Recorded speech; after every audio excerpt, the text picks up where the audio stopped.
Okay, Doc, here we have an 8-year-old male suffering from seizures. Thank you, Dylan.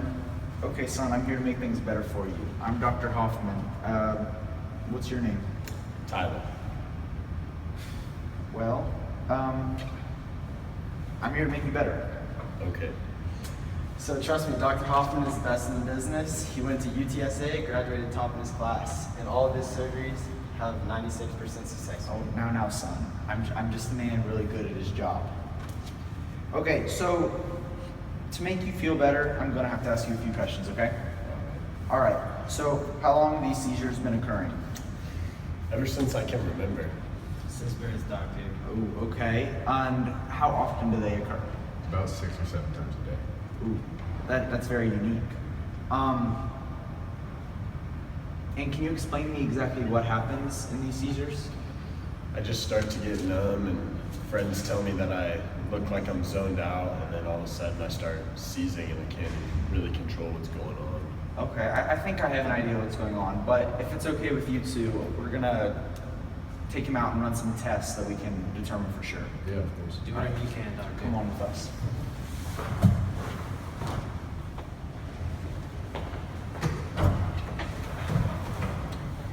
All right, guys, so after running multiple tests, I can tell you that your son has partial epilepsy in his parietal lobe. What does that mean in English? Basically, that means he has an overstimulation in his parietal lobe, and that causes the numbness that he's feeling. This then transfers from the parietal lobe through his corpus callosum into the rest of his brain, causing the extremeness and the shaking that he experiences. Why does he have this? I don't understand. Well, after doing some research and talking to your son, we have determined that his biological mother, this is very prominent in her family. This is a mutation in the, like I said, the parietal lobe, the nerves in that case. And that basically what it causes is the ion channels, they do not regulate the flow of ions, so the overstimulation lasts for too long, thus resulting in the numbness and then the seizures. So there's nothing we can do? There is one thing I can do. It's a little bit risky, but there is one thing I can do. What is that?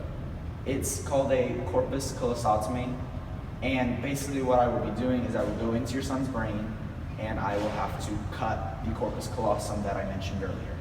I will have to sever that, and it will stop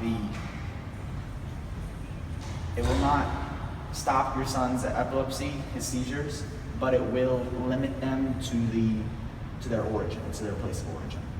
I don't want you cutting my son's brain in half. I understand this is very hard for you right now, sir, but because your son has not responded very well to the anti-epileptic drugs and other procedures that he's had, this really is the last option to alleviate some of his. I know it's hard, but this surgery will alleviate his seizures and it will improve his quality of life.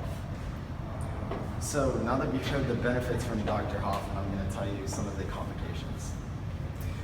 So as you know, this would be splitting your son's brain. It creates it makes him feel like he has 2 brains, so like 2 personalities. Tyler will wake up, feel perfectly fine, and he'll need some recovery. He will be fully conscious and aware, but he will have a hard time connecting memories to senses. So this is because his senses cannot travel between the 2 hemispheres of his brain. So that's it? Yes, he will eventually be able to recover, as he said, but it will have some difficulties. I understand that this is difficult. I understand. Please take as long as you may need, discuss it, talk to anybody you like. But if you do decide to proceed with this procedure, we will have to run multiple tests just to solidify that he is a solid candidate. Okay.